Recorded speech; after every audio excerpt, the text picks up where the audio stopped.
Welcome to the Personal Brain Trainer Podcast. I'm Dr. Erica Warren. And I'm Darius Namdaran, and we're your hosts.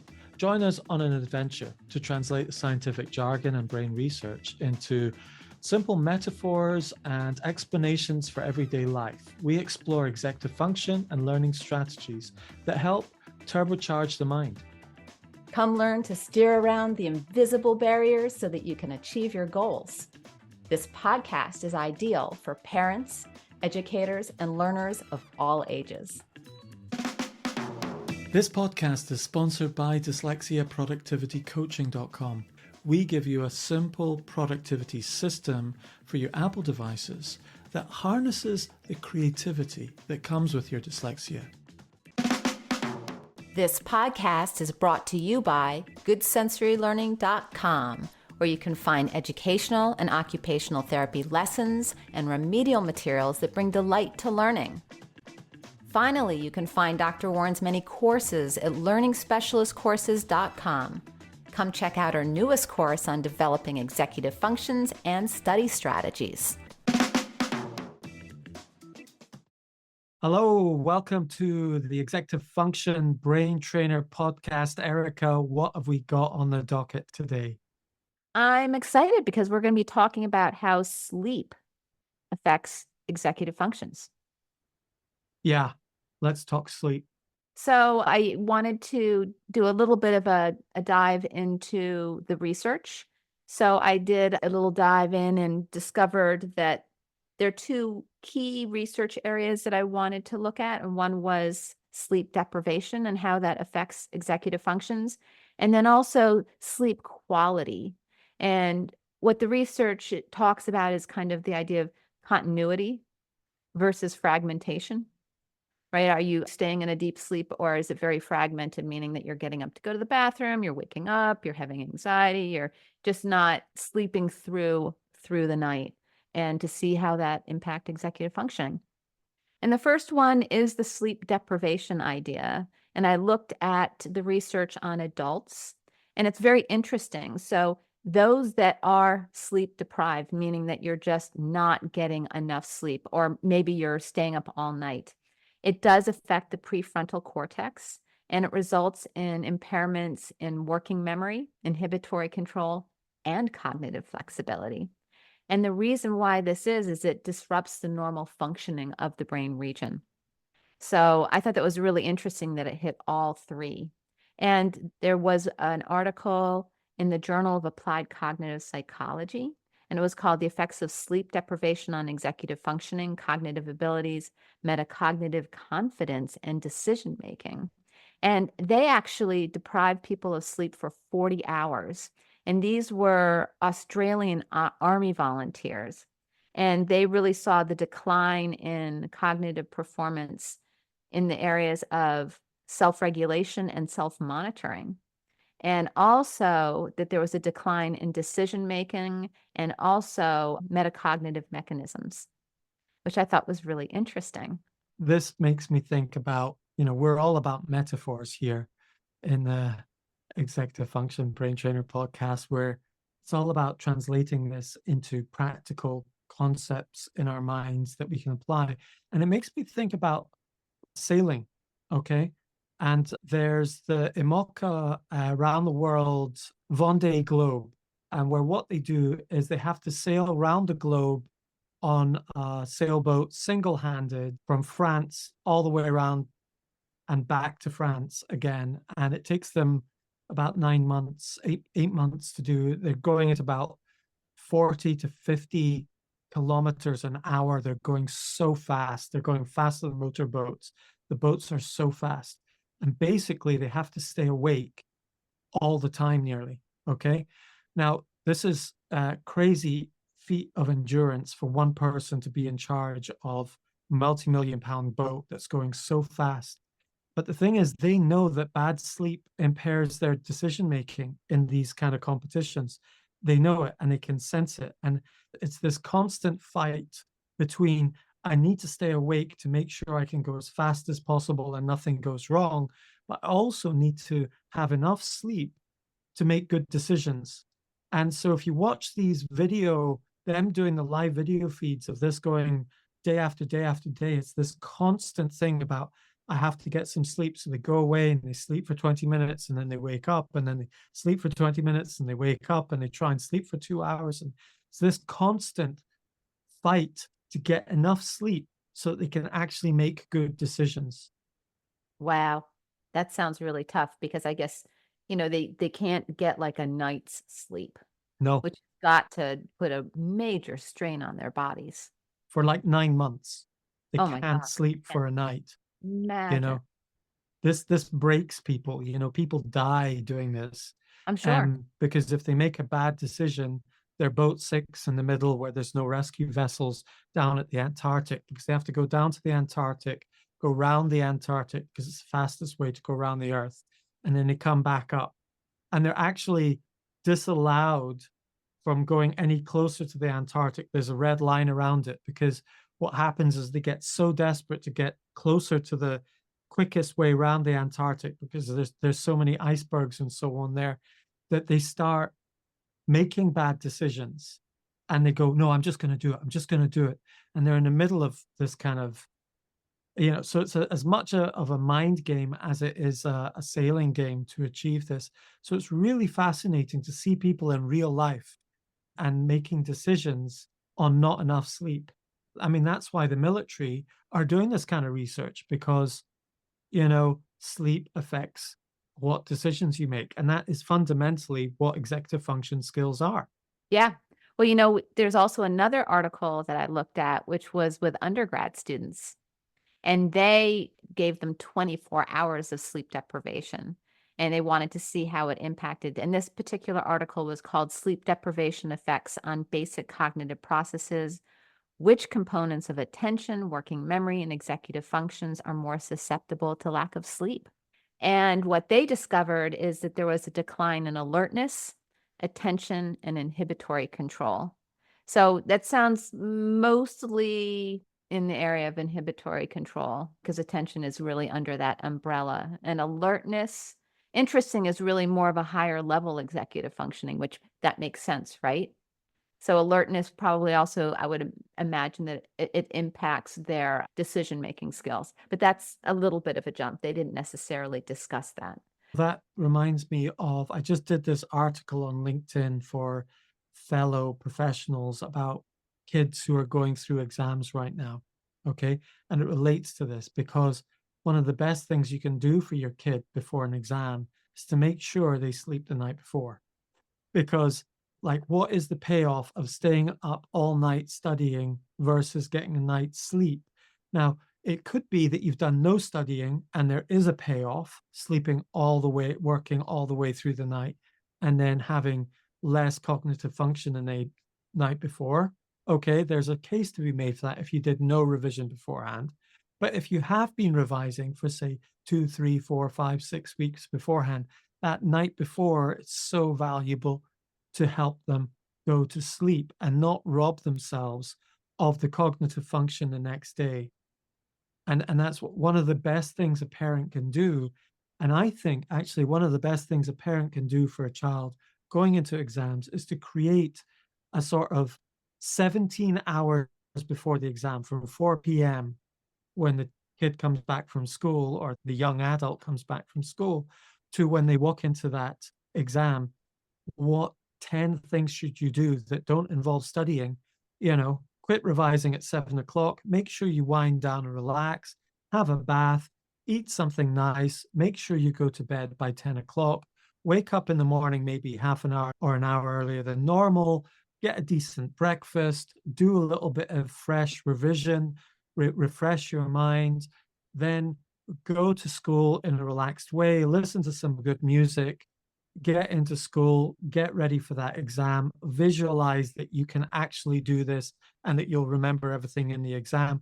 All of these 10 things are things that can save you from dropping a whole grade level if you just basically sabotage your success by robbing yourself of a good night's sleep before, is the main thing.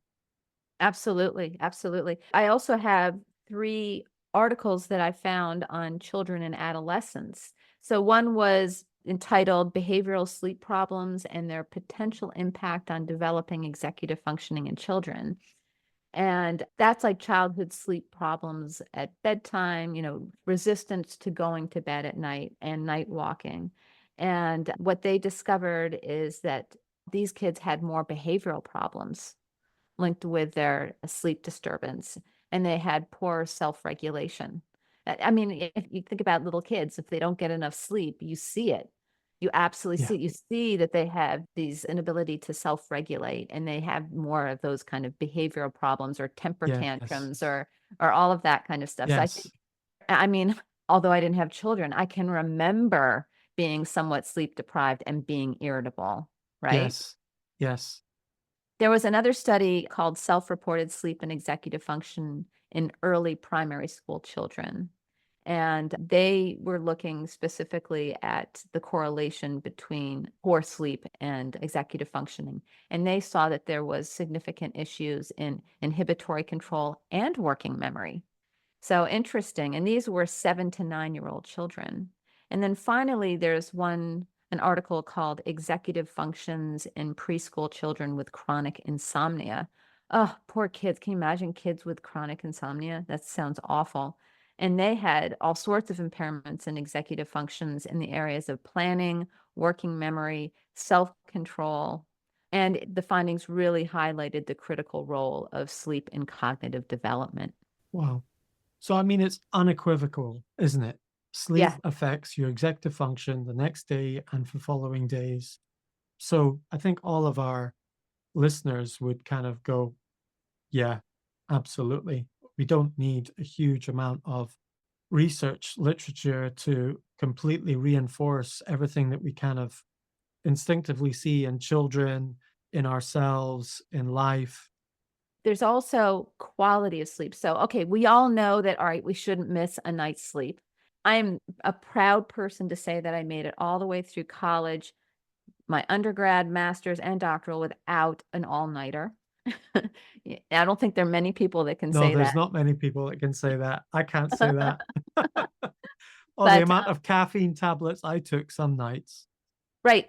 But what I can say is that I definitely struggled with sleep quality. So if I was very anxious, I didn't get a good night's sleep. And I think that's a more common issue for the majority of people. And there is research on how the quality of sleep, meaning can you sleep through the night or are you constantly waking up? Do you have a very fragmented sleep pattern? Because when we are experiencing that kind of fragmentation, we're not hitting the deep restorative sleep that we need.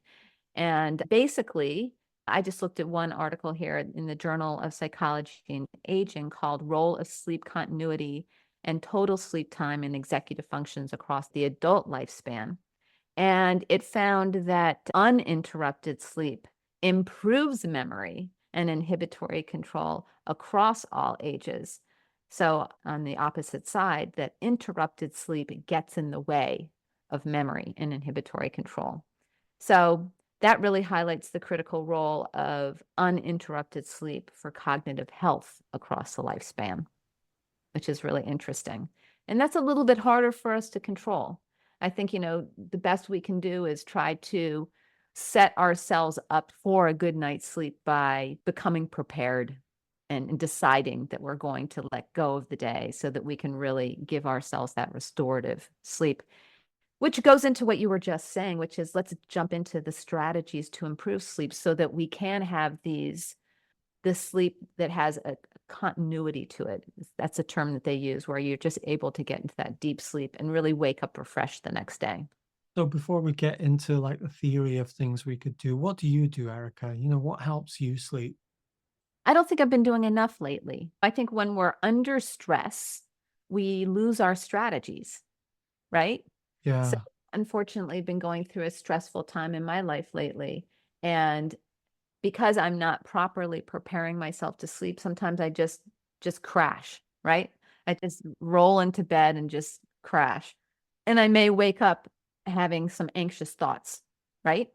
And if that happens, I guess what I do is I try to be mindful of funny, I'll do things like I'll try to drop into my heart space and get out of my anxiety, my head space. A big strategy I use is counting backwards from 100. It works almost every time for me, and it's funny because basically what you're doing is you're distracting yourself from your thoughts by counting backwards. And then it's so tedious and boring, the brain just lets go and you fall back asleep. So those are some strategies that I use. But I think the best strategy is to be mindful before you go to sleep and decide that you're going to have a restful sleep and do whatever you can to relax the body, relax the brain, and put yourself in a more mindful state so that you can really get a good restorative sleep. How about you? Well, do you think people with ADHD find it hard to get to sleep at night? That they're kind of, this is what I've noticed in my own life, okay, is that I never wanted to go to sleep when I was young, okay? And the only time I would sleep is not when I was tired, but when I was exhausted. I would wait until I was exhausted and then I would collapse into sleep, you know? And I find myself starting to do that sometimes, myself forcing myself to get exhausted and then I go to sleep. I think that might be a trait of ADHD. I'm not sure. I'd need to study that more. I'd like to know more on your thoughts on that. But Mm. I struggled with insomnia for about 3 or 4 years in my life where I couldn't sleep until it was 4 a.m. in the morning. I couldn't sleep until the sun rose. It was weird. Until I could sense sunlight, I then crashed to sleep and so on. So, what I find is if I don't go to sleep within about 15 to 20 minutes, I get straight back up Mm. and I go into another room and I sit in another bed, the guest bed, and I watch some television, read, or do something different and be awake. I don't allow myself to be awake in my bed. I associate being asleep in my bed. Huh. And if I'm being awake, I am awake somewhere other than my bed. So I deeply associate sleeping with my bed. It was one of my insomnia kind of tricks. And so I wouldn't allow myself to just toss and turn and toss and turn for an hour, 2 hours, or whatever. I just say, right, I'm not sleeping. I'm just going to be honest to the fact. I'm just not sleeping right now. And I go away. I try and get myself sleepy and I'd come back and try again. So, in terms of trying to get a stretch of sleep, that's one of the techniques I use. The other thing that I've been using a lot more recently is having a bath before I go to bed. I just have a bath. I put some fake candles on. I watch some TV. I soak. I wind down.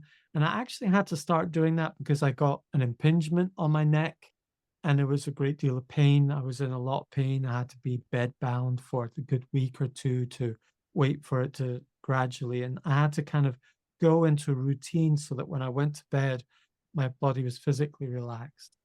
Um, I think because my dad passed, 3, 4 months ago, I'd stored a lot of that stress and anxiety in my body. And eventually when he passed, this all emerged and sort of released itself into pain. So I find recently having a bath before bed and having this kind of set sequence, starting to create rituals, and it's sort of non-negotiable. If I'm not sleeping, fine, I'm walking away from it. I'm going to allow myself not to sleep.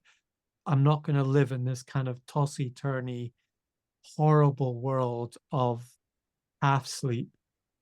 I do notice that I can't go to bed too early or I will wake up a lot. I also notice that if I take a nap, it can't be more than a half an hour during the Mm, day, mm.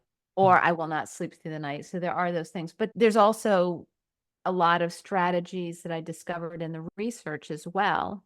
And if we want to look at that, that's also really interesting. Yeah, let's do that. Yeah. So there's quite a bit of research on, just the circadian rhythms that we have, and there are the natural light. And I notice that I sleep a lot less in the summertime than I do in the wintertime. And that has a lot to do with my exposure to the amount of light. But Did you see that one research on eye masks? no, tell me. So it's to do with the light. Okay. So, some people wear blackout eye masks because the light disturbs them and wakes them up. And so they did a research. I don't know where this research is. We'll need to find it.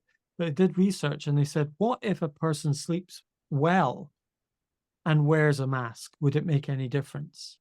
And so they monitored people who slept well with a mask according to a control group who wore no eye mask. And actually, the people who slept well, in inverted commas, slept even better with an eye mask, even though they didn't have a disturbed night's sleep, because there was no light gradually waking them up or interference during the night, like a light in the night or something that you're unconscious of, but gradually shifts your sleep or you might gradually react to.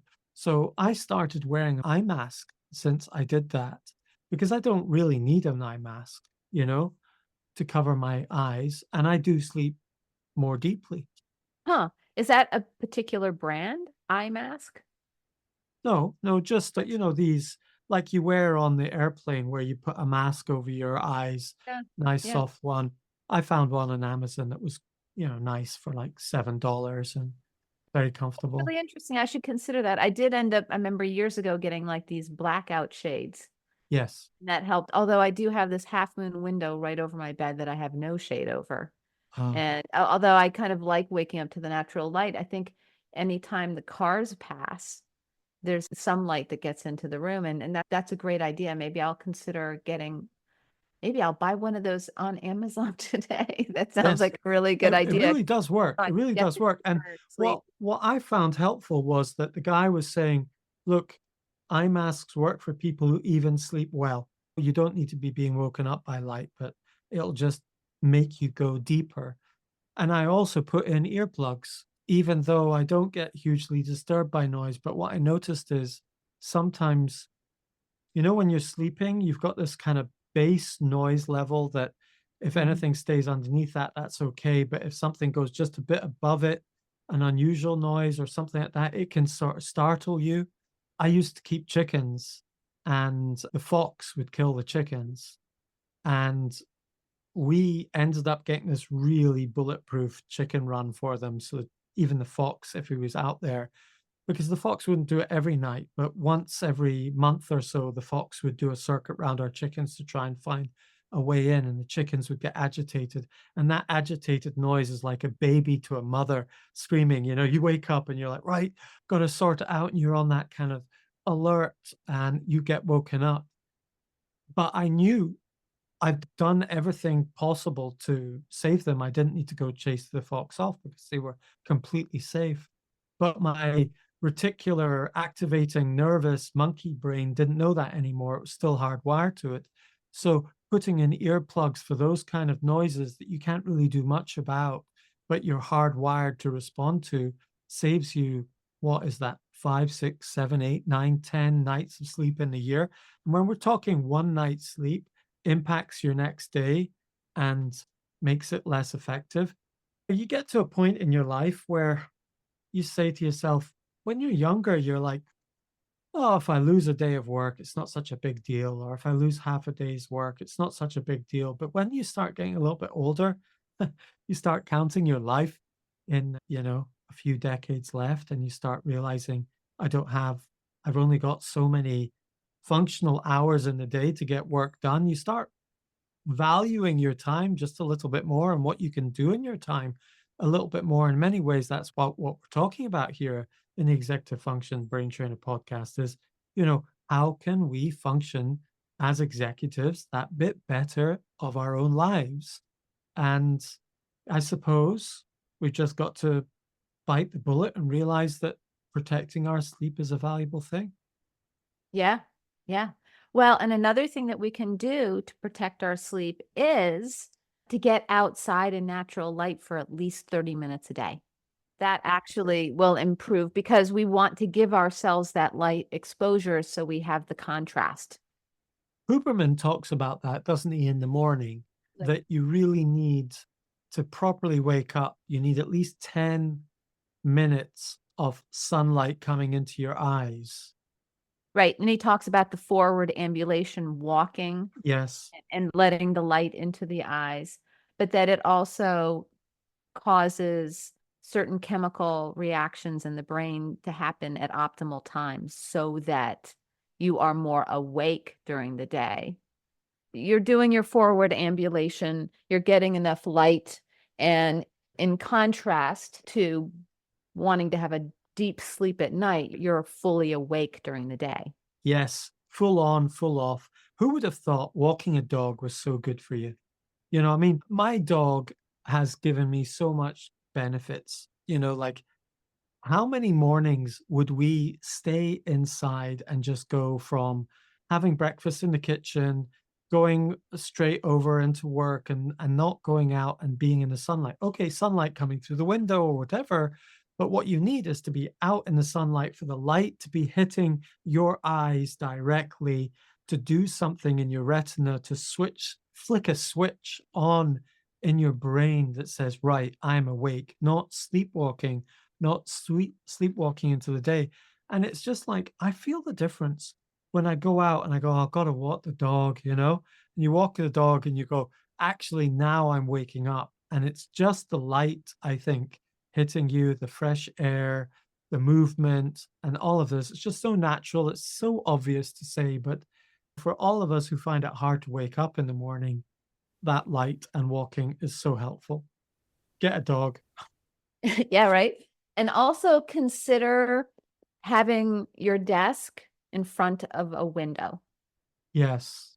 So I have a big half moon window over my desk. So I've always got this natural light coming in and it helps me stay alert. And keep your computer slightly above eye level so that you're looking up so that your eyelids aren't slightly depressed. Yes. And that will keep you more alert too. But we moved away from sleepiness to alertness, and I'm going to take us back to establishing a clear bedtime routine. As you do, making that effort to wind down, taking your bath is a great thing to do. Limiting your screen time. So many people will stay on their screens until late at night, and it actually messes with the circadian rhythms. If you're going to be on your phone or on a computer or watching a television late at night, at least turn the brightness of the screen way down. Yeah. But it's best not to expose yourself to that late at night. I don't think Apple devices automatically after 8 p.m. switches down the blue light. I didn't know that. That's cool. Yeah. So they built that into the operating system about 3, 4 years ago as a default. So after 8 p.m., I think round about 8 p.m. or 9 p.m., it switches out the blue light on your laptop, your phone, and so on, and it changes the color tone so that you're not getting that blue light that keeps you awake. I like that. Have to actually go in and deactivate that setting if you want the true color, as it were. Cool. Another thing we can do is optimize our sleep environment. I talked a little bit about using the blackout shades. You talked a little bit about using these masks on your eyes, but, also making sure that you've got a comfortable mattress and the right pillows, that you're kept cool enough. They say Yeah. that the best optimal sleep is around 65 degrees Fahrenheit or 18 degrees Celsius, and having adequate ventilation. I know I recently got a really nice filtration fan, and it's nice because it also offers that white noise, which blocks the unexpected noise, which is another option. You use because I don't like to put things in my ears. So if you don't want to do that, you can always use a fan that creates that white noise that will Mm. block the unexpected noise. Talking about the mattress, right? For years, I just had these regular cheap sprung mattresses and so on. And after 2, 3 years, you start feeling it. You think, is it worth it buying another one and all the rest of it? All that sort of stuff. In the end, I bought one of these latex mattresses. Okay. And they're amazing. They're absolutely amazing. Okay.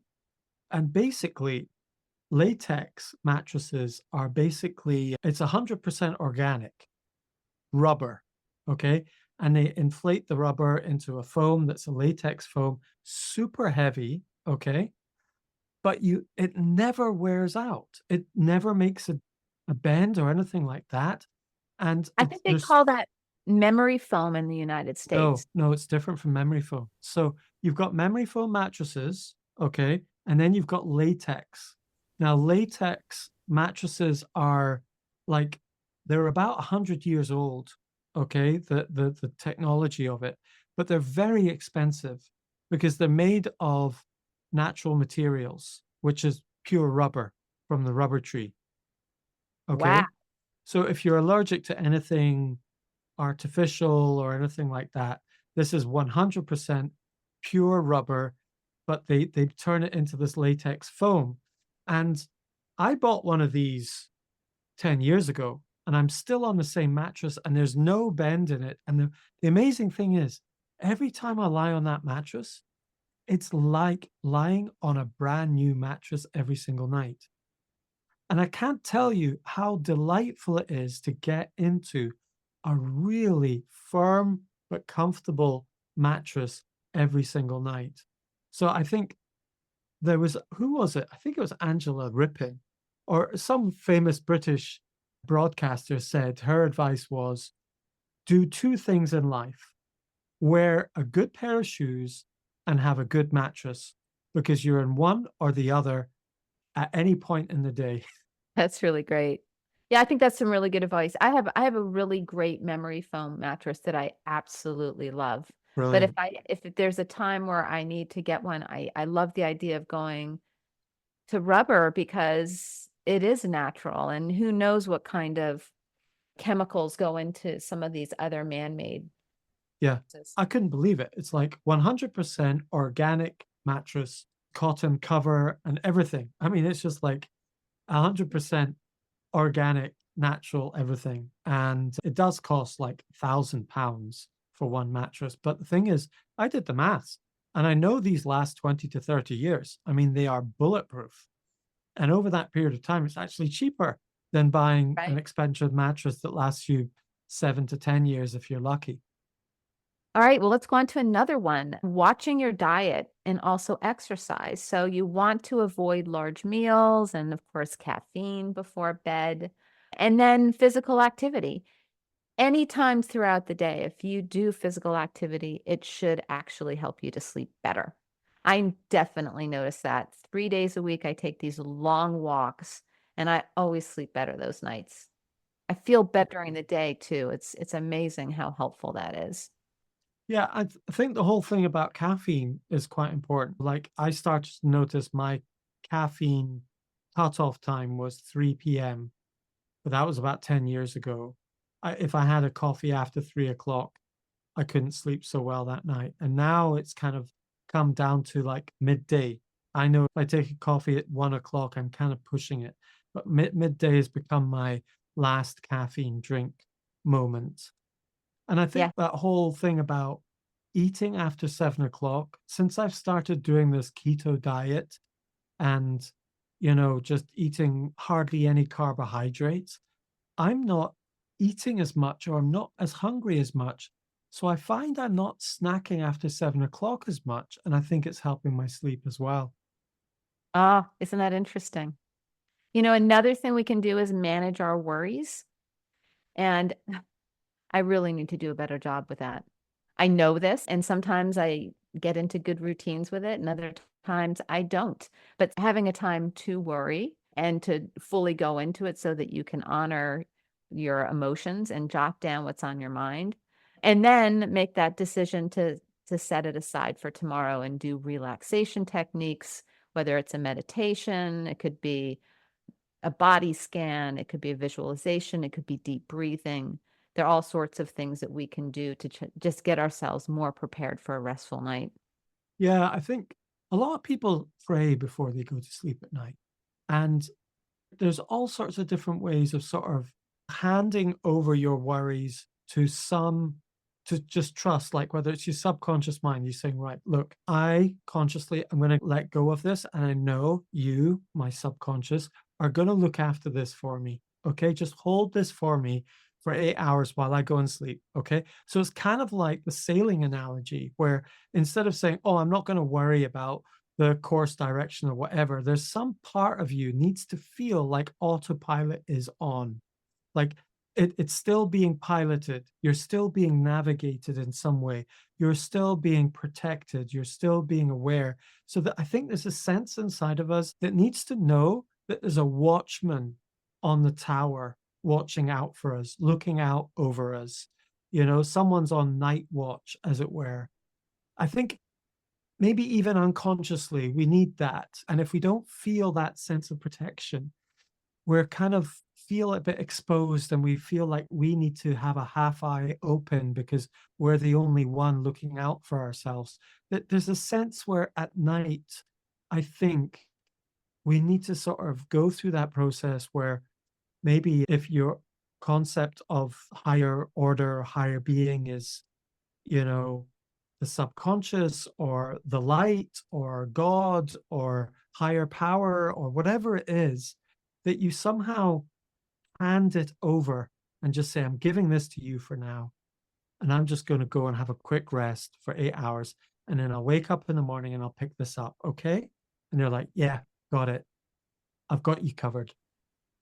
Yeah, I think you're right. I think you can be more conscious about choosing a restful night. I agree with you.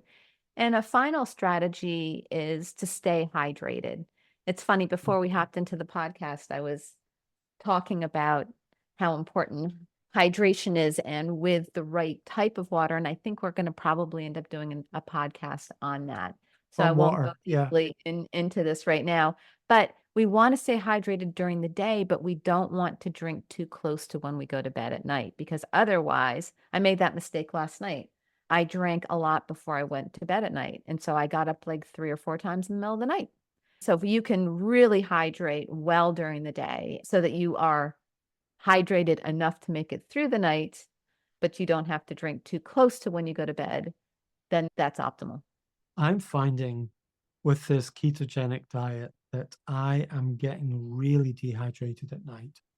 I got really dry mouth and sometimes dry eyes. And I realized I wasn't getting enough salt, you know, magnesium and potassium, especially because in a ketogenic diet, you don't eat as much of these salts and you have to supplement it. What I found is I got low in electrolytes and I had to supplement with these salts. And it makes a huge difference if you've got the right salt level in your body in terms of hydration, because it's not just how much water you drink. I mean, you can get to the point where you drink enough water, but you've not got enough salt for your cells to bring that water into the cells, isn't it? Yeah, we'll definitely talk about this in another episode because I'm learning a lot about this right now in a course that I'm taking about the value of water and quality water. So we'll definitely, because there's a lot to actually talk about when it comes to finding the right water to properly hydrate your body so that you can have a wonderful night's sleep. Yes. I mean, what a gift a good night's sleep is. I mean, when you've had insomnia, I thank God every day. Say, "Thank you that I got to sleep last night. Thank you." I mean, it's such a gift. I mean, isn't it so strange that we're designed to have sleep in our lives? I mean, it is a bit weird, isn't it? I mean, it's like, why? I mean, really, why? If if we wanted to be super efficient, you would just find a way to be awake all the time. I mean, sleeping on the outside of it doesn't make much sense in terms of protecting yourself because you're very vulnerable, but you just cannot get away from the fact that we are designed to sleep. And there's a huge depth to it. We process our day through it. We reorganize our memories through sleep. We process decision making through sleep. We, you know, heal our bodies in sleep. Yeah, there's just so much that happens in sleep, not just for executive function, but the whole body function. There's just so much that happens in sleep. And I suppose we should also say that 8 hours sleep is bang on. Well, I think that is for some people. Like I would say 8.5 hours is bang on for me. But there are Okay, times but where not 6 or 7 is what we're saying, no, because no, some no, people no. are thinking, "Right, I can get I away agree. with 6 or 7, but actually 8 is really what you need." 8 works for me in the summertime, but in the wintertime, I need a little bit more. Okay, yeah, yeah, It's so interesting, but I think it's also very specific to the individual, and it probably has to do also with the health of your body, because if your body is under any kind of stress or any kind of ailment or any kind of dis-ease, then it needs more. yeah. It needs more. There are those people that swear that they can get by and do well on much less, but that's not me. Hey, what's your take on these characters? Like Thomas Edison and lots of people during that time were very famous for getting like 4 hours sleep in the night. And then what they would do is they'd take lots of 20-minute sleeps during the day as their strategy for doing their 4 hours. It's quite a clever approach. I'm wondering if you get cumulatively 8 hours sleep, it's much different than a solid 8 hours versus spread out 8 hours. What's your take on that? I think the only reason why I would say, I don't know how great that is because it doesn't really match the circadian rhythms. It doesn't really follow our environment.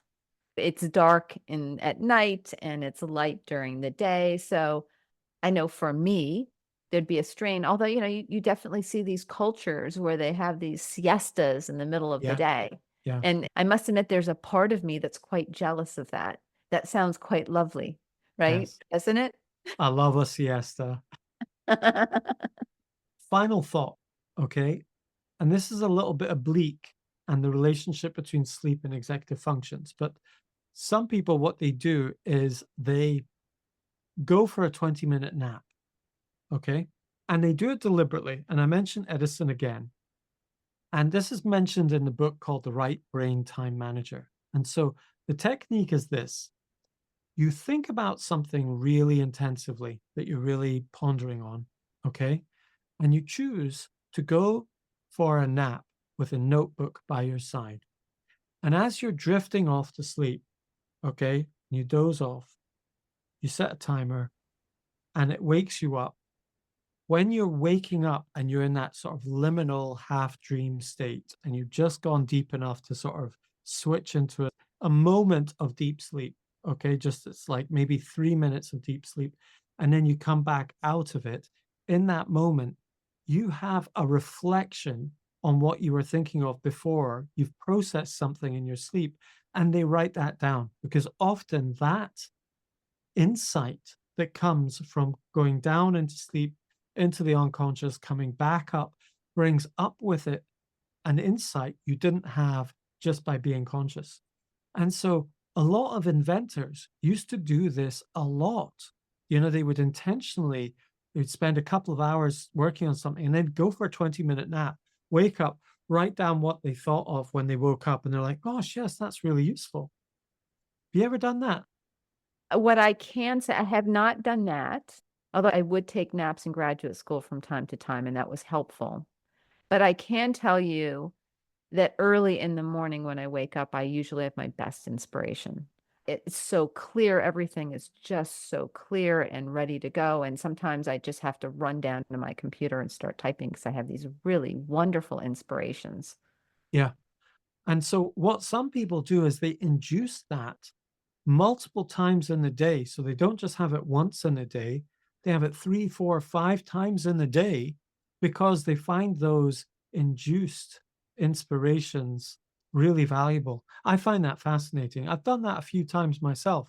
And it is something that is in terms of executive function, okay, at a higher level of executive function where you're making deep, important decisions rather than trying to be effective and efficient. It's like really pondering on something and allowing sleep to be part of it and your unconscious mind to be part of it. So, in a way, we could do that with our executive functions too by saying before we go to sleep, yes, I'm really thinking about this, but I'm going to let this go. I'm going to give this to my unconscious mind. I'm going to let go of this. I'm going to trust my unconscious mind the unconscious part of me to work on it while I'm giving it a break. And in a way, your unconscious mind needs you to let go, needs you to stop worrying it like a dog worrying a bone, so that it can then take hold of it, do something with it. And then in the morning, you wake up expecting some sort of answer, some sort of, oh, what have you been working on? Give me an update, sort of thing. And your unconscious mind comes up and goes, well, I came up with this and I thought about this. And you're like, well, hold on a minute. I'll just write that down. You write it down. And there's this partnership happening with the more unconscious part of you and the conscious part, where the conscious part is deciding to let go and trust that more unconscious parts of you to come and give you solutions and answers and participate in your life and your work, you know?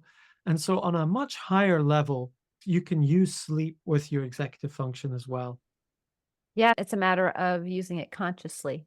So I think there's some real wisdom there of for us to be more conscious of having a deep night's sleep by using some of these strategies that we've talked about, but also making that conscious decision that whether you're trying to solve a problem or you're trying to let go of anxiety or whether you just really want to have a restful night, just to consciously make that decision.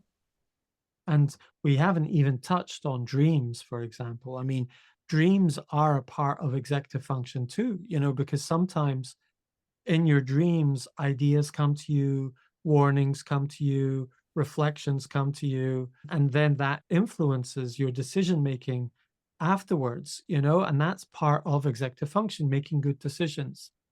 Well, and also really dreams are visualizations, right? They're Yes. visualizations, which is a part of working memory. It's a tool of working memory. Yeah. So there's still a lot of executive functions going on when we are Yes. sleeping. I guess Absolutely. that's the motto of that story. And I think really what I've taken away from this podcast is that sleep is not a passive activity. Sleep is an active contributor to your successful life. You're not switching off, you're switching into a different mode, and it's contributing to your whole life, to your whole mission. So, skimping on sleep is skimping on your life in that healing you, restoring you, reorganizing your memories, consolidating them, regenerating you for the next day, bringing clarity, bringing ideas, bringing inspiration. There's so much happening in sleep that it is actually part of executive function. Yep, absolutely. Thanks for that topic, Erica. No problem. Until next time. Till next time.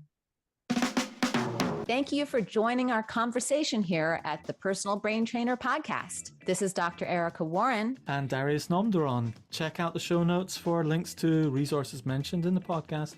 And please leave us a review and share us on social media. Until next time, bye. Bye.